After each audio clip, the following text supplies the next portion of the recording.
আমি ঘুমের ভান করে রইলাম, কিন্তু সাকিবের দুষ্টামি কিছুতেই থামছে না। ও ছোট তো, এসব ব্যাপারে একদম কাঁচা। অনেক চেষ্টা করেও ঠিকমতো কিছু করতে পারছিল না। আমি চুপচাপ শুয়ে থাকলেও মনে হচ্ছিল আর বেশিক্ষণ নিজেকে সামলে রাখতে পারব না।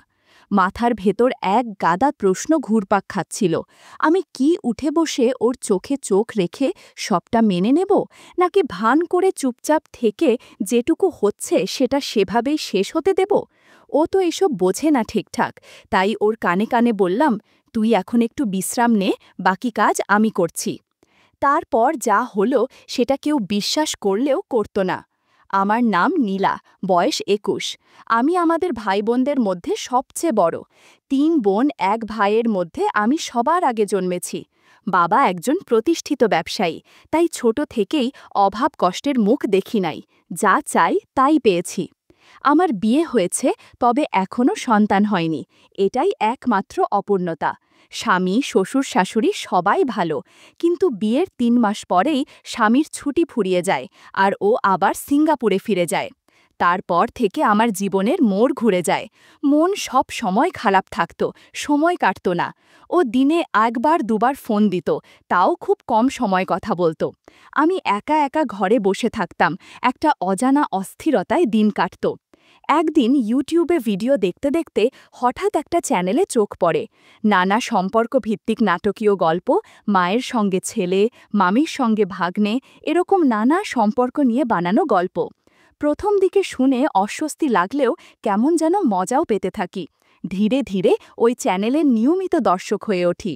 সারাদিন ঘরের কাজ, শ্বশুর শাশুড়ির দেখাশোনা, স্বামীর সঙ্গে নিয়ম করে কথা বলা, সব শেষে রাতে বিছানায় শুয়ে ওই গল্পগুলো শুনে মনটা হালকা করতাম। মাঝে মাঝে মনে হতো, ইস, যদি কেউ থাকতো পাশে, যার সঙ্গে কিছু করা যেত। ঠিক তখনই জীবনে আসে সাকিব। ওর সহজ সরল ব্যবহার আর মজার কথা শুনতে শুনতে কখন যে আমি ভেতরে ভেতরে বদলে যাচ্ছি সেটা নিজেই টের পাইনি। আমি এমন রক্ষণশীল পরিবেশে বড় হয়েছি, অথচ অজান্তেই এক অদ্ভুত টান অনুভব করতে শুরু করি। সাকিব আমার স্বামীর বড় বোনের ছেলে, মানে সম্পর্কের দিক থেকে আমার ভাগ্নে। বিয়ের সময় একবার দেখা হয়েছিল ওর সঙ্গে, কিন্তু তেমন কথা হয়নি। তখন সাকিব এসএসসি পরীক্ষার প্রস্তুতিতে ব্যস্ত ছিল। এরপর ওর বাড়ি থেকে কলেজ অনেক দূর হওয়ায় পরীক্ষার পর সে আমাদের বাড়িতে থেকে কলেজে যাতায়াত করতে শুরু করে। আমাদের বাড়ি থেকে ওর কলেজ মাত্র ১০ মিনিট দূর। প্রতিদিন সাইকেল চালিয়ে ক্লাসে যেত সাকিব। আমাদের শ্বশুরবাড়িতে ঘরের সংখ্যা খুব বেশি না, শুধু একটা বড় ঘর ছিল। সাকিব যেহেতু পড়াশোনা করবে, তাই শ্বশুরমশাই বড় ঘরের পাশেই একটা ছোট ঘর তৈরি করে দিলেন ওর জন্য। সেখানে টেবিল, চেয়ার আর একটা খাটিয়া রাখা ছিল। তবে রাতের বেলায় সাকিব মূল বাড়ির ভেতরের একটা ফাঁকা রুমে ঘুমাতো।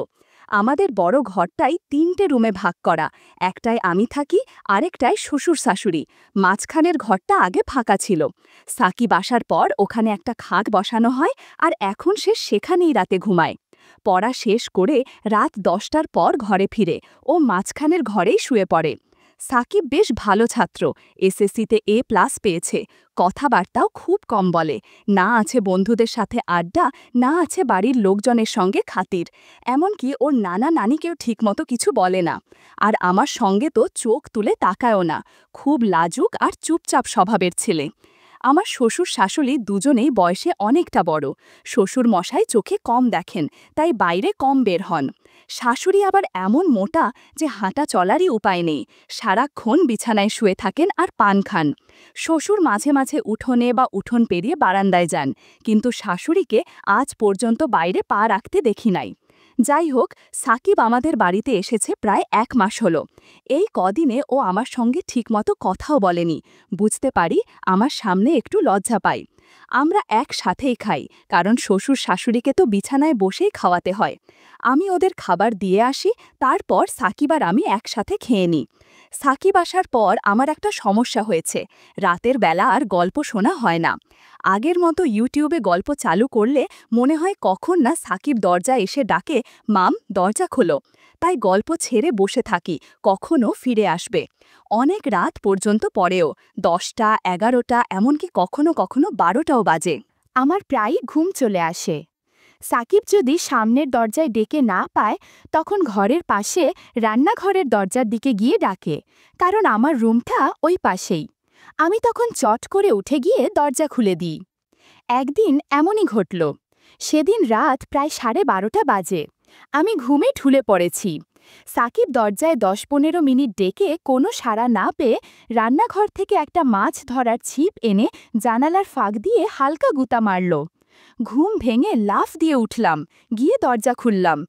আমি বললাম, তুই খা, আমি বাসন ধুয়ে নিই। ও বলল, মাম, আমি আজ খাবো না, আপনি ঘুমান। আমি অবাক হয়ে বললাম, কেন খাবি না? কেউ কি না খেয়ে ঘুমায়? সাকিব হেসে বলল, আপনার চোখে ঘুম, রোজ আপনাকে বিরক্ত করি। আজ অনেক রাত হয়ে গেছে, আপনি শুয়ে পড়ুন, আমি সকালে উঠে খেয়ে নেব।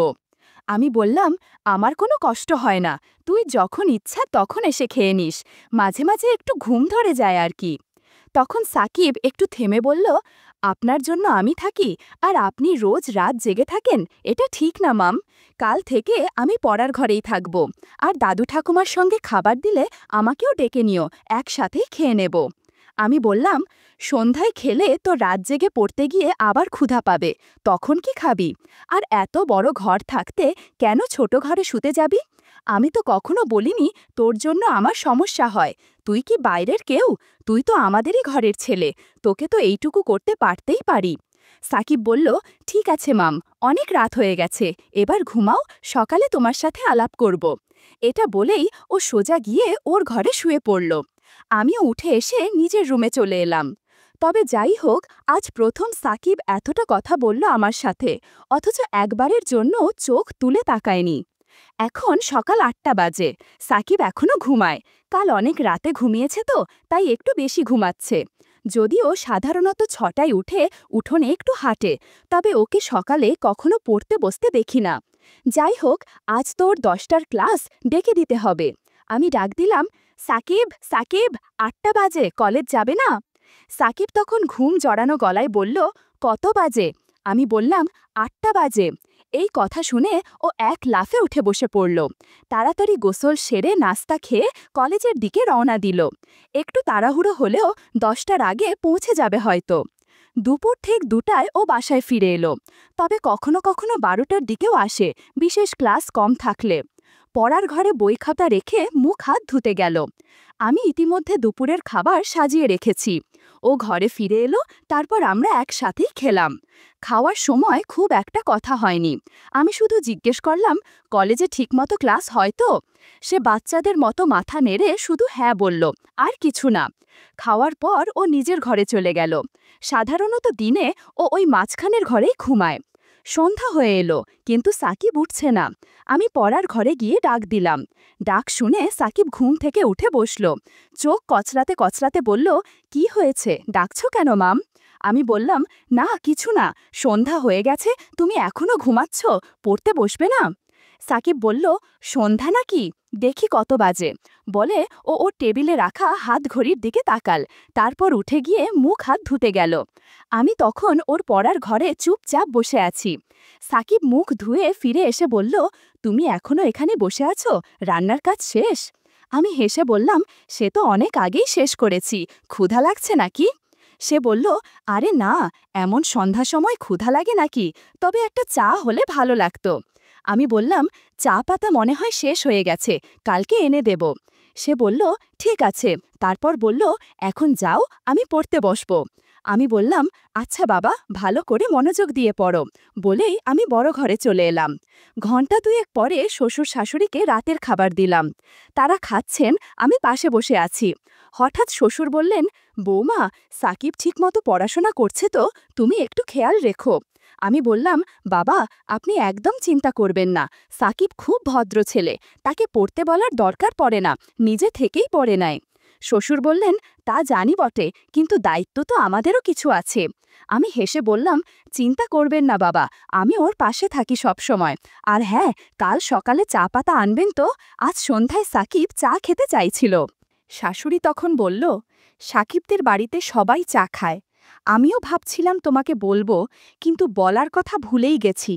আর তোমার শ্বশুরের দরকার নেই বাজারে যাওয়ার, এখন থেকে যা লাগবে সাকিবকে দিয়ে আনাবে, আমি সকালে ওকে বলে দেব। আর বৌমা, তুমি নাস্তার সময় আমাকে মনে করিয়ে দিও, আমি ওর সাথে কথা বলবো। আমি বললাম, ঠিক আছে মা। তারপর ওরা খাওয়া শেষ করা পর্যন্ত আমি পাশে বসে রইলাম। খাওয়া শেষে বাসনপত্র গুছিয়ে নিজের রুমে এলাম। একটু পর মায়ের সাথে ফোনে কথা বলছিলাম। কথায় কথায় রাত 10টা বেজে গেল। ভাবলাম, দেখি সাকিব কি করছে। দরজা খুলে পড়ার ঘরের কাছে গেলাম। কাছে যেতেই ওর পড়ার আওয়াজ পেলাম। ওর মনোযোগ নষ্ট না হয় এই ভেবে আর ঢুকলাম না, বড় ঘরে ফিরে এলাম। রাত প্রায় 11টা বাজে, তবু সাকিব এখনও খেতে আসেনি। আমি একা একা জেগে আছি। পড়ার ঘরে যাব, কিন্তু সাহস পাচ্ছি না। অন্ধকারে ভীষণ ভয় পাই। তাই বাইরে না গিয়ে জানালা খুলে চুপচাপ বসে থাকলাম।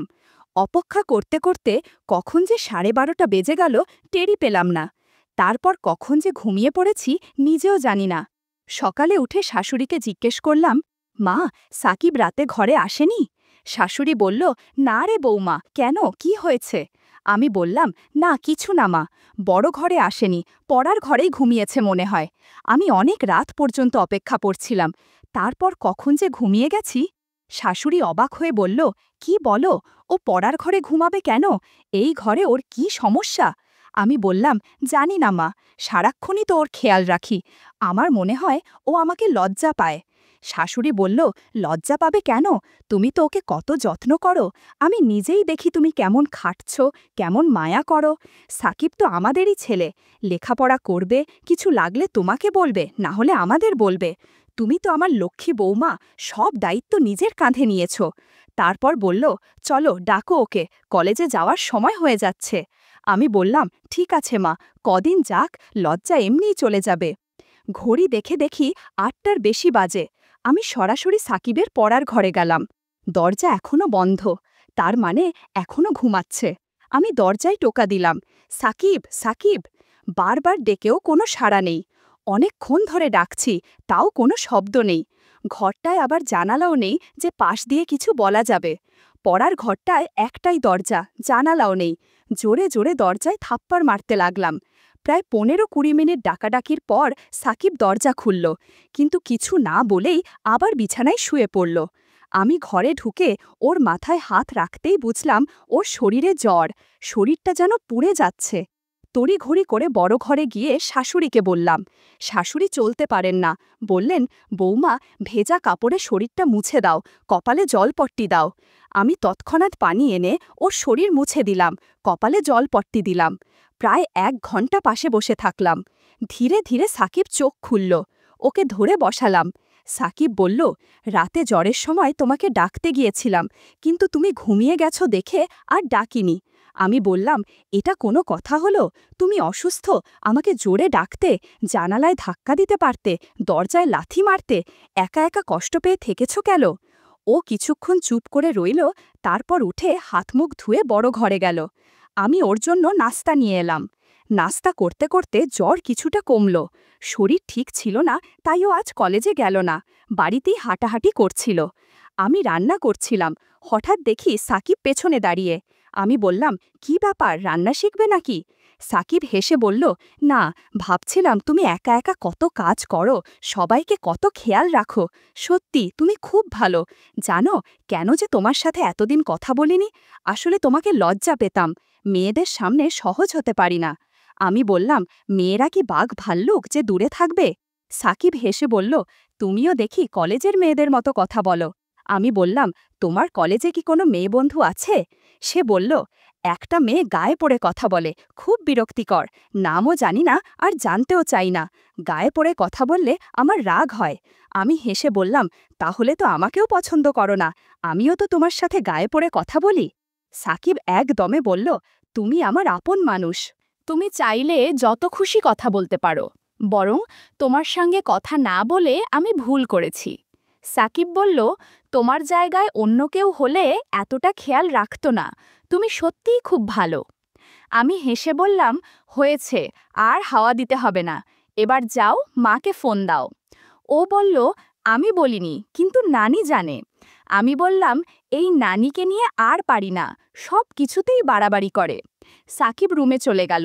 আমি রান্না শেষে গোসল সেরে শ্বশুর শাশুড়িকে খাওয়ালাম। তারপর সাকিবের সাথে খেয়ে দেখি সে আবার পড়ার ঘরে গেছে। আমি গিয়ে বললাম, এই ঘরে ঘুমাইও না, বড় ঘরে এসো, আবার অসুস্থ হলে কি হবে? সাকিব আমার কথা শুনে বড় ঘরে এলো। আমি বললাম, তুমি চাইলে আমার রুমে ঘুমাও, আমি ঘুমাই না দুপুরে। সে আমার রুমে গিয়ে শুয়ে পড়ল। এদিকে শাশুড়ি পান খেতে গিয়ে চুনের কৌটা খুঁজে পাচ্ছিলেন না। কৌটা দিতে গিয়ে বললেন, সাকিব কোথায়? আমি বললাম, আমার রুমে ঘুমাচ্ছে, ও পড়ার ঘরে শুয়েছিল, কিন্তু শরীর খারাপ হতে পারে ভেবে আমি নিয়ে এসেছি। শাশুড়ি বললেন, ভালো করেছ, মাঝের ঘরটা ভালো না। সাকিবকে বলো পড়া শেষ করে এখন থেকে তোমার সাথে ঘুমাক, তুমি তো তার যত্ন করছো, সে শুনবে। আমি বললাম, আজ অনেক কথা বলেছে, এতদিন তো লজ্জায় কিছু বলতো না। শাশুড়ি হেসে বললেন, আমি বলেছিলাম কিছুদিন গেলে ঠিক হয়ে যাবে, তুমি যে খেয়াল রাখো, ওর মা হলেও এতটা করতো না। আমি বললাম, কি যে বলেন মা, সাকিব তো আমাদের ছেলের মতো, তার মামাও ওকে খুব ভালোবাসে, প্রতিদিন ফোনে খোঁজ নেয়। শাশুড়ি চোখে জল এনে বললেন, তোর মতো বউ পাওয়া ভাগ্যের ব্যাপার। আমি হেসে চলে এলাম রুমে। দেখি সাকিব ঘুমায়নি, মোবাইলে গেম খেলছে। আমি বললাম, গেমস বন্ধ করো, রাতে ঘুম করনি, এখন ঘুমাও। সাকিব বলল, তুমি ঘুমাবে না? আমি বললাম, না, ঘুমালেও তোমার পেছনেই শুয়ে পড়ব। সাকিব বলল, আমি তো কারো সাথে ঘুমাই না, ঘুমের মধ্যে হাত পা নড়ে। আমি হেসে বললাম, হাত পা গেলেও তো এই ঘরের বাইরে যাবে না। সাকিব হেসে বলল, তুমি খুব মজার মানুষ, মনটাও অনেক ভালো। আমি বললাম, এই ভালো ভালো বলা লাগবে না। সন্ধ্যার দিকে আমি সাকিবকে ঘুমাতে বললাম। সে বলল, তুমি অনেক কাজ করো, একটু বিশ্রাম নাও, আমি তোমার মোবাইলে গেমস খেলি। আমি ঘুমিয়ে পড়লাম। জেগে দেখি সাকিব ঘরে নেই, উঠানে হাঁটছে। আমি রান্নাঘরে গিয়ে ওর জন্য নুডলস বানালাম। খেয়ে খুব খুশি হলো, তারপর পড়তে বসলো। কিছুক্ষণ পর আমি গিয়ে বললাম, আজ আর পড়তে হবে না, শরীর ঠিক হলে কাল থেকে পড়া শুরু করো। ও আমার সঙ্গে ঘরে এলো। রাতে খাওয়ার পর শাশুড়ি সাকিবকে বলল, ছোট ঘরটা শুধু পড়ার জন্য, ঘুমানোর হলে মাঝের রুমে অথবা মামির সঙ্গে ঘুমাও। সাকিব বলল, আচ্ছা নানি। রাতে হঠাৎ করে সাকিবের জ্বর বেড়ে গেল। আমাকে ডেকে বলল, মামি, শরীরটা কাঁপছে। আমি ভেজা কাপড়ে ওর শরীর মুছে দিলাম, ওষুধ খাইয়ে কম্বলে মুড়িয়ে দিলাম, পাশে শুয়ে মাথায় হাত বুলিয়ে দিলাম। ধীরে ধীরে ও শান্ত হলো, একটু ঘুমিয়ে পড়ল। আমি ঘুমের ভান করে রইলাম, কিন্তু সাকিবের দুষ্টামি শুরু করল। ও তো ছোট, এসব ব্যাপারে একদম কাঁচা, অনেক চেষ্টা করেও ঠিকমতো কিছু করতে পারছিল না। আমি চুপচাপ শুয়ে থাকলেও মনে হচ্ছিল আর বেশিক্ষণ নিজেকে সামলে রাখতে পারবো না। মাথার ভেতর এক গাদা প্রশ্ন ঘুরপাক খাচ্ছিল। আমি কি উঠে বসে ওর চোখে চোখ রেখে সবটা মেনে নেব, নাকি ভান করে চুপচাপ থেকে যেটুকু হচ্ছে সেটা সেভাবেই শেষ হতে দেব? কিছুক্ষণের মধ্যে এমনভাবে সাড়া দিল, আমি আর থাকতেই পারলাম না। তখন সাকিবকে হালকা করে সরিয়ে দিতে হলো।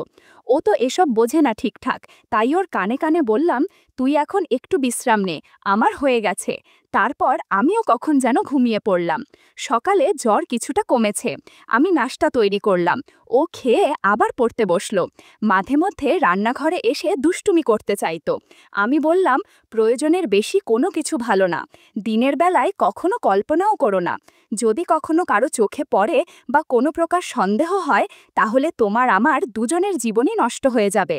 আমি যা বলি তা অক্ষরে অক্ষরে পালন করবা, তা না হলে জীবন নষ্ট হয়ে যাবে, সমাজে মুখ দেখাতে পারবে না, বুঝতে পারছো? তারপর সে মাথা না দিয়ে হ্যাঁ বলল। তারপর থেকে সাকিব আর কোনোদিন দিনের বেলা করার জন্য বায়না ধরেনি, আর আমার কথার বাহিরেও যায়নি। আর আমি তখন থেকে নিয়মিত ওষুধ খেতে থাকলাম। সাকিব আমার পরিবারের একজন, তার যত্ন নেওয়া আমার কর্তব্য। আমাদের সম্পর্ক সম্মান ও ভালোবাসা ভিত্তিক, যার মধ্যে কোনো অসঙ্গতি নেই।